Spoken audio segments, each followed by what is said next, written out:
Hey, let us in. What are you thinking? Right now, making noise in front of my house are my husband, Rob, and my sister-in-law, Jocelyn, and her husband.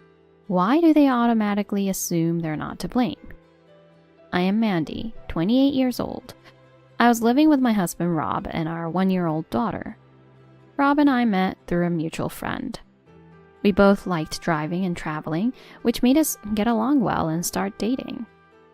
It was fun being around Rob because I could be completely genuine. When he proposed, I had no reason to refuse, and I thought I could have a happy marriage with him. However, after getting married, there was something that slightly bothered me. Both of us liked to travel and go out, so we continued to do so even after getting married. I used to hear my friends complain, "After getting married, my husband just stays home playing games and we go out less." So I thought it was good that Rob was different. But Rob's sister Jocelyn and her family often tagged along on these outings. It happened about once every 2 or 3 times, and for some reason we ended up paying for their transportation and entrance fees to places like theme parks. Jocelyn and her husband didn't even bother showing gratitude or paying us back. They acted like it was our responsibility to pay. At this stage, while I wasn't exactly displeased, I found the situation odd and asked Rob about it. It turned out that Jocelyn's husband had failed in an investment before and was in debt. They've got 3 kids and are going through a tough time financially. But they didn't want the kids to struggle with money, so Jocelyn was relying on her little brother Rob. We don't have kids yet, and both of us work and can afford it. It's important to help each other out because we're family. Hearing his reasons, I thought it was Jocelyn and her husband's faults, but I also felt reassured that Rob would cherish our family even when we had kids. Apart from the money issue, Jocelyn was kind, cheerful, and fun to be around. As an only child, it felt like having a real sister and brother, which was nice. Eventually, Rob and I had a child. We wanted 2 to 3 kids, so we discussed buying a house that would accommodate our future plans. We debated between building a house and buying a condo, but settled on a new condo as we both preferred that. At this time, we also decided to buy a bigger car, thinking about the future. When deciding on the condo and car, Rob didn't have strong preferences and said, Mandy, you could decide whatever you think is best. However, he insisted that we choose a location near Jocelyn's family's place. The closer we are, the easier it is to help each other out, he said. Since it was my first time raising a child, I agreed, thinking it would be helpful to have Jocelyn's family nearby for advice and support. As a result, our condo and Jocelyn's apartment were just a 5-minute walk apart. At first, as Rob said, Jocelyn's family helped us out. Their advice on parenting was incredibly valuable and greatly appreciated, even though they didn't give us any presents or gifts to celebrate the birth of our child.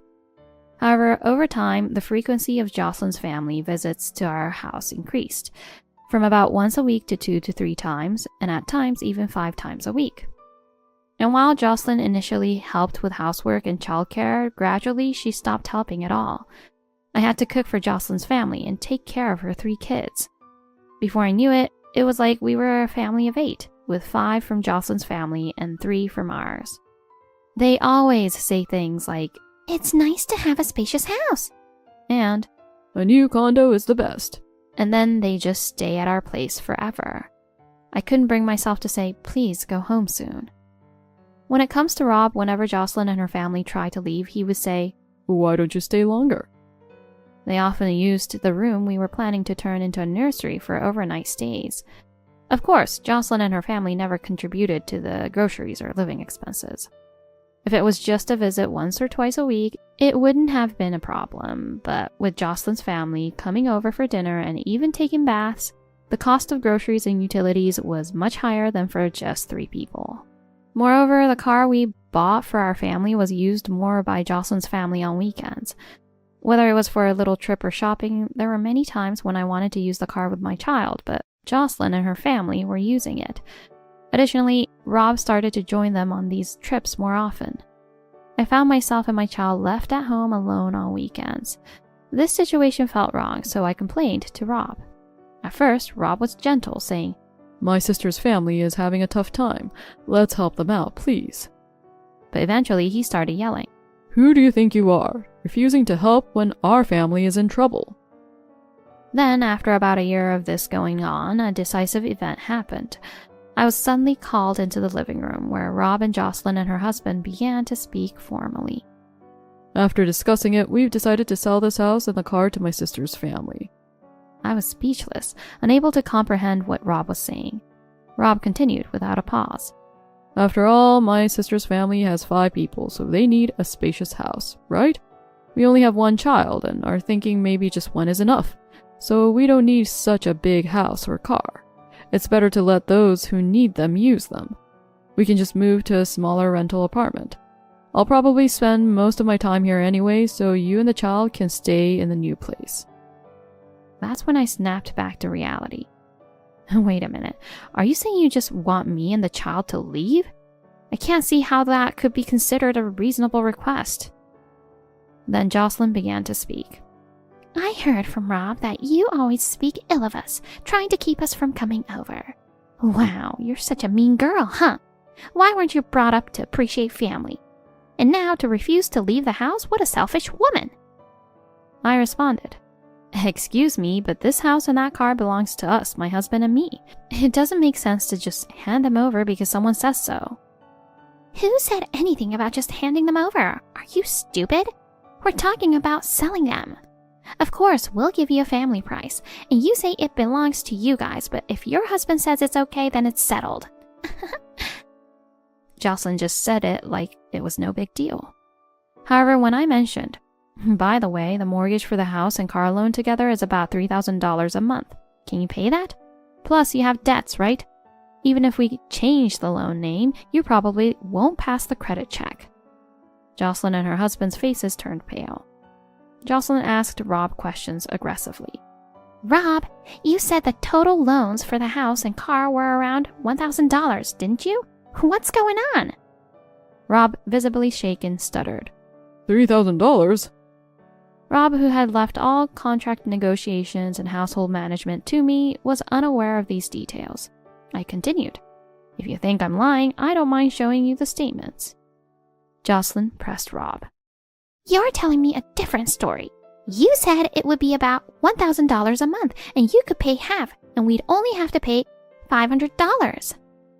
I was shocked by Rob's thoughtless promises. Then Rob said, Then we'll pay $2,500, and my sister's family can just pay $500. What are you even talking about? I was dumbfounded, but Rob continued. If you, Mandy, and our child move to an apartment that costs $500 in rent, our expenses would be the same, so we just continue paying $3,000 for this house, the car, and the new apartment rent. Oh, that's a good idea. Let's do that. I told them, that's just ridiculous. Telling us to sell to you, but only paying $500 and expecting us to leave? Normally, you'd either pay the remaining amount yourselves or give up on buying. But Rob kept insisting. Don't you want to help the family? However, I couldn't possibly accept such absurd conditions. That day, negotiations fell through, and Jocelyn and her family left. After this discussion, Rob continued to ignore both me and our child. Despite this, Jocelyn's family kept coming to our house as if it were their own. Even though Rob and I hadn't resolved our conversation, a week later, Jocelyn's family's belongings arrived at our house, and they moved in without permission. I protested, but they wouldn't listen. Jocelyn's family didn't have many things, so they moved their belongings into the room we planned for a child and other available spaces in the living room, fully making themselves at home. It seems they decided to gradually take over the house since I opposed them anyway. Jocelyn's family had already canceled their previous apartment lease. Later, Rob forced me to change the car's registration to his name. He said, You've always been nagging about using the car on weekends. Don't complain anymore, with a smug look. However, it seems Rob tried to change the house's ownership to his name without my consent, but everywhere he went, he was told it was impossible without my agreement, so he gave up. It seems he preferred the idea of leaving the mortgage under my name since I would have to pay for it, which he found convenient. I was furious, but had a plan in mind, so I decided to keep quiet for a while. Jocelyn kept telling me to get out soon, but I responded, I'm currently looking for a good property with a real estate agent, so please wait a bit longer, postponing the issue. During this time, I was treated like a servant in my own home, feeling out of place but endured it. Then, the opportunity came. One weekend, Jocelyn's family and Rob planned a trip. They hadn't finished unpacking from their move and cheerfully told me to take care of their belongings while they were away. When Rob and Jocelyn's family returned from their 2-night, 3-day trip, they were in uproar in front of our house. Hey, let us in. Why doesn't the key work? What are you thinking? Enough is enough. Actually, while they were away, I had the movers move Rob and Jocelyn's belongings outside. The items were delivered to Rob's parents' house, where I had explained the situation beforehand. Out of kindness, I left some immediately needed items in the parking area. Of course, Rob and Jocelyn called me furiously. I told Rob, since the house is in my name and I'm the one paying for it, there is no need for me to leave. You can take the car. It's yours now. Rob was furious, claiming, I'm your husband, so I have the right to enter the house. I calmly replied, no, we're getting a divorce, so you'll lose that right. Rob hesitated, then protested. What do you mean by divorce? I told him, you must think I'm clueless. On the days you said you were going out with Jocelyn's family, you were actually meeting your mistress. I've already found out. Whether the call was on speaker or not, I heard Jocelyn whisper in the background, She knows? And Rob shushing her. Yes, Rob had been meeting with a coworker he was having an affair with on those days. Jocelyn's family knew and had been covering for Rob. I started to suspect when things didn't add up, and Jocelyn's children mentioned, Uncle always goes off on his own. I told Rob, not only will you not enter this house, but I will also be demanding compensation. Good luck! Furthermore, oh, by the way, if you're willing to pay off the house mortgage in full, I might consider giving you the house, but I doubt that's possible. And Jocelyn, since you and your family are even less related to me than Rob, if you continue to cause trouble, I will call the police. Please leave. Finally, Rob and Jocelyn were left speechless. Despite being defeated, Jocelyn couldn't resist saying something. But you can't possibly afford such a mortgage without Rob's salary, right? You're just a nurse or a physical therapist or something, aren't you? What are you going to do now? I asked, excuse me, a nurse? Is that what Rob has been telling you? To which Jocelyn replied, Yes. When I asked about Mandy's job before, he said, it's nothing significant, just a medical worker. I clarified, well, it's true that I'm in the medical field, but I'm a doctor. Jocelyn was speechless as I continued. Rob disliked the idea of others knowing I earned more than him, so he told his friends I was just a medical worker. Well, as I've said, it's not entirely incorrect. Don't worry, Jocelyn. I have a good income, and I've been paying for the house and car loans all along. Soon after, I heard Rob and Jocelyn start arguing over the phone. It got noisy, so I hung up and didn't answer any further calls. I don't know what happened to them after that, but Rob and Jocelyn eventually left. In the aftermath, through discussions facilitated by a lawyer, I successfully finalized my divorce from Rob and secured compensation.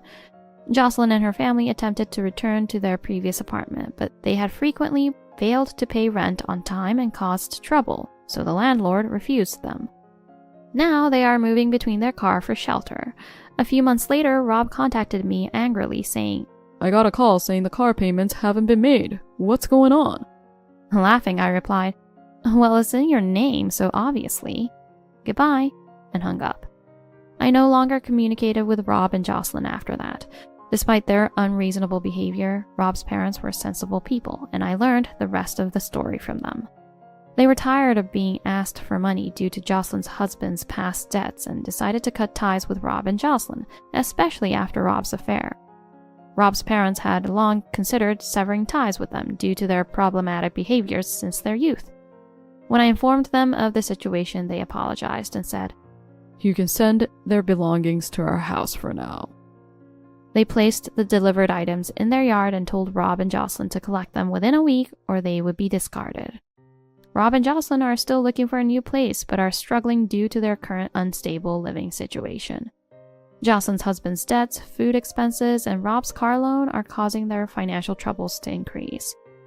Jocelyn was a stay-at-home mom, and neither her husband nor Rob had high-paying jobs. It was clear they would struggle without me. Rob and Jocelyn now blame each other and spend their days arguing in their car. I was only worried about Jocelyn's 3 kids, but fortunately Rob's parents agreed to take care of them until their parents' situation stabilizes. Although Rob's parents have cut ties with Rob and Jocelyn, they couldn't abandon their grandkids and have taken on their care. I'm relieved and grateful for this, as I deeply care for the children. Currently, I'm enjoying my days with my daughter in our original home. The house may be too big for just the 2 of us now, but it could accommodate a new partner and their children if I remarry. If not, selling it once my daughter is independent is also an option.